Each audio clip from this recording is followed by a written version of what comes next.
Bonjour. Alors voici l'énoncé d'aujourd'hui. Pour quelle valeur de m réelle, les trois plans vectoriels de R3 d'équations respectives x-2y plus z égale mx, 3x moins y moins 2z égale my, et 3x moins 2y moins z égale mz ont-ils pour intersection une droite vectorielle? On se demande pour quelle valeur de m ces trois plans en fait seraient concurrents selon une droite, quoi. Se retrouveraient tous selon une droite vectorielle.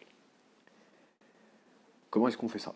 Est-ce qu'on se casse la tête? Donc sachant que on n'est pas, enfin, je m'adresse pas forcément à des gens qui ont vu la notion de rang par exemple, ou donc qui pourraient s'en servir pour parler de rang du système, quoi.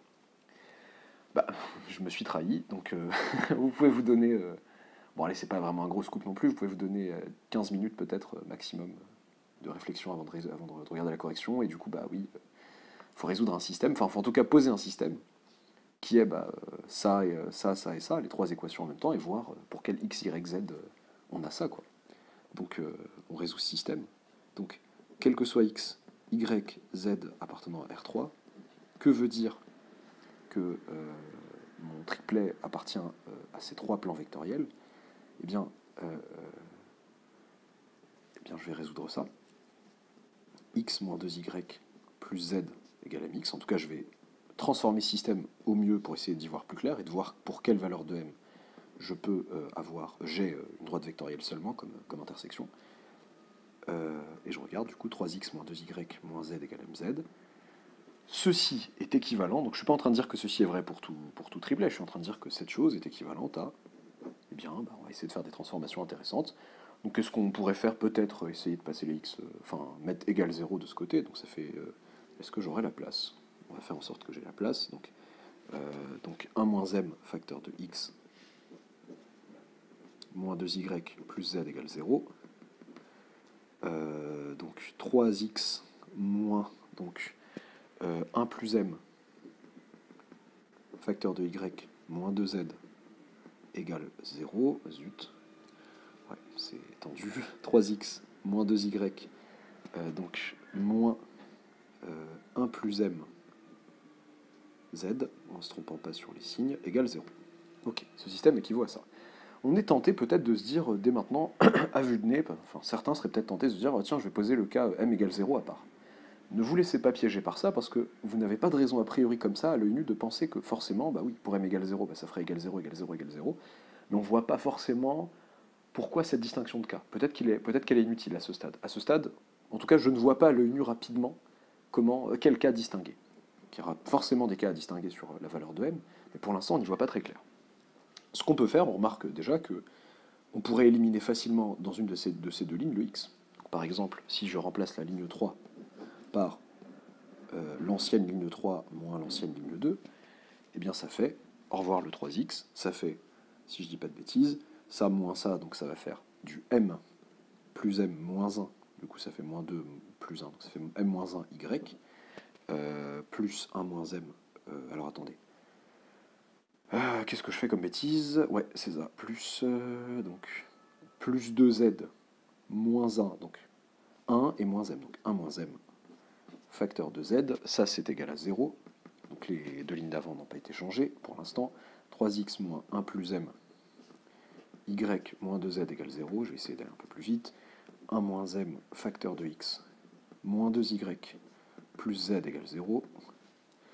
Et du coup, à la dernière ligne, ce que je remarque, c'est qu'en fait, je pourrais, alors je fais très attention à ne pas simplifier par m-1 ou 1-m, parce que justement je ne sais pas que c'est nul, en tout cas que c'est non nul, pardon, je ne sais pas non nul dans le cas général.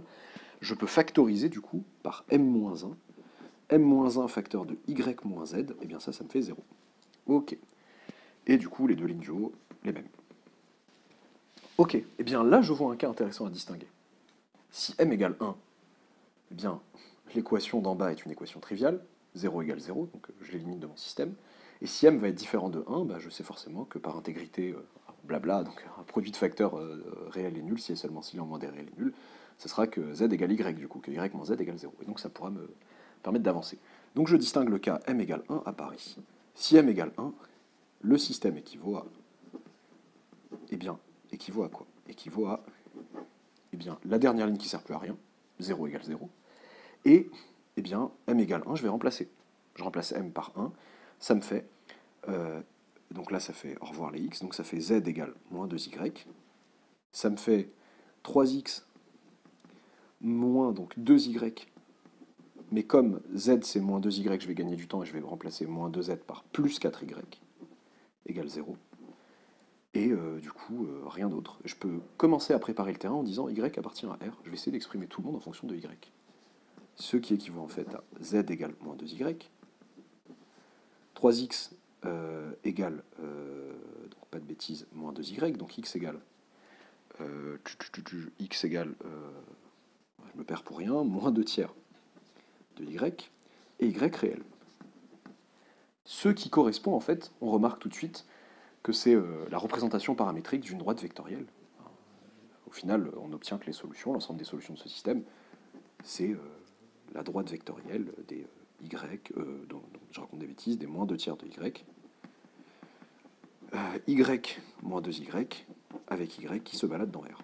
Autrement dit, pour l'instant, vous n'avez peut-être pas vu l'espace vectoriel, mais c'est vect de moins 2 tiers, 1, moins 2. Je refais une dernière fois, je ne suis pas serein sur ça, donc ça fait plus 2, oui c'est bien ça, je ne sais pas pourquoi j'ai douté, moins 2 tiers de y. Ok, donc dans ce cas, ces trois plans ont bien pour intersection une droite vectorielle. Flemme de réécrire tout ça, donc il faudrait réécrire ça. Dans ce cas, ces trois plans ont bien pour intersection une unique droite vectorielle, enfin une droite vectorielle qui est l'ensemble qui est ici. Ok, maintenant si m différent de 1. Si m différent de 1, eh bien on regarde ce qui se passe, eh bien le système équivaut à quoi? Eh bien m différent de 1, ça me fait dire donc que z égale y. Donc z égale y, je vais pouvoir le remplacer dans les deux premières lignes. Donc là j'ai 1 moins mx moins y du coup, qui est égal à 0. Ok, dans la deuxième ligne j'ai 3x moins my moins y, donc on a dit z égale y, moins 2y, donc ça va faire moins m plus 3 en fait, y, qui est égal à 0. Eh bien j'ai déjà moyen d'exprimer y en fonction de x. Donc y c'est en fait 1 moins m facteur de x. Oups. Donc y égale 1 moins m facteur de x, du coup, du coup, donc là je peux remplacer notamment, donc ça fait 3x moins m plus 3 facteur de 1 moins m de x, de 1 moins m fois x, pardon, égale 0. Et enfin z égale y. Ok, alors, qu'est-ce que ça nous donne? Donc là je peux factoriser par x. Je fais toujours attention à pas simplifier étrangement, sans m'assurer de la non-nullité de ce par quoi je simplifie. Donc ça fait x facteur de 3 moins, donc je vais développer tout ça, donc m plus m carré moins 3 plus 3m. Tout ça est égal à 0 et z égale y. Ok, ce qui équivaut à dire que, donc là j'ai toujours y égale 1 moins m fois x, et donc là j'ai m carré plus 3m, donc m carré plus 2m, m carré plus 2m, au revoir, c'est tout, moins 3 plus 3. Ok. De x fois x, pardon, je ne sais pas pourquoi je dis de x égale 0. Et z égale y. Ok, eh bien, m carré plus 2m, je vérifie mon assertion, oui, ça m'a l'air juste. Et donc là, je peux factoriser, je peux dire que c'est ce qui équivaut à dire aussi que m facteur de m plus 2 facteur de x égale à 0.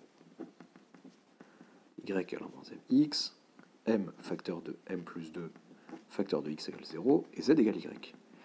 Donc, on va pouvoir là, enfin si on veut simplifier ici et savoir qui est x, quelle valeur prend x, eh bien il va falloir pouvoir simplifier par m facteur de m plus 2, et notamment distinguer à part les cas m égale 0. On aurait pu me dire, ah mais ouais, on aurait pu le voir dès le début, pas spécialement en réalité. Mais là on peut le voir, il faut distinguer le cas m égale 0 à part et m égale moins 2 à part.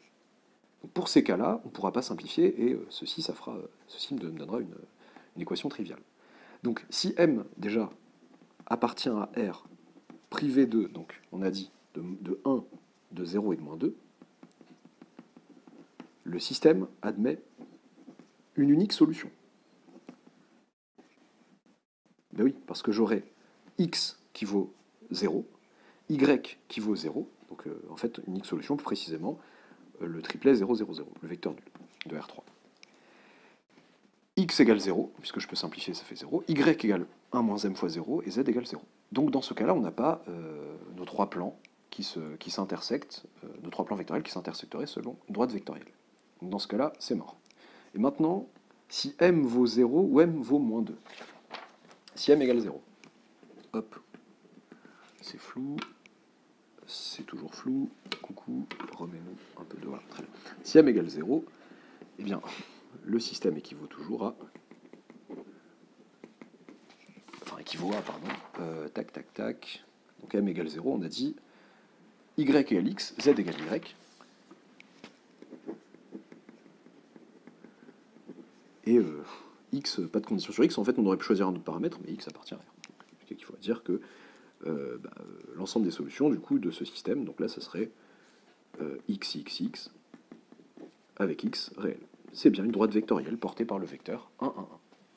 Donc dans ce cas-là, on a bien une droite vectorielle aussi. Et si m égale, du coup, si m égale moins 2, eh bien on va voir... oui, c'est ça. Si m égale moins 2, le système équivaut à quoi? Donc, y égale moins 3x.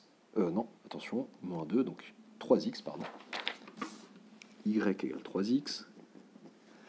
Z égale y, toujours. Ça, si je ne dis pas de bêtises, c'est toujours le cas ici.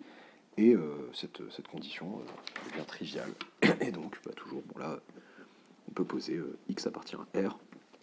Et que l'ensemble des solutions, en fait, c'est les vecteurs qui s'écrivent x, donc y s'écrit 3x, z du coup égale y, mais du coup c'est aussi 3x, pour gagner du temps, avec x appartenant à R, et ça me fait 1, 3, 3. La droite vectorielle portée par le vecteur 1, 3, 3. Et ça me fait encore une droite vectorielle. En conclusion,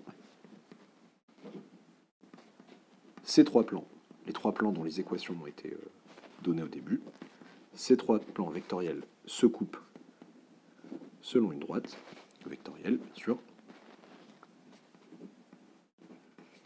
si et seulement si,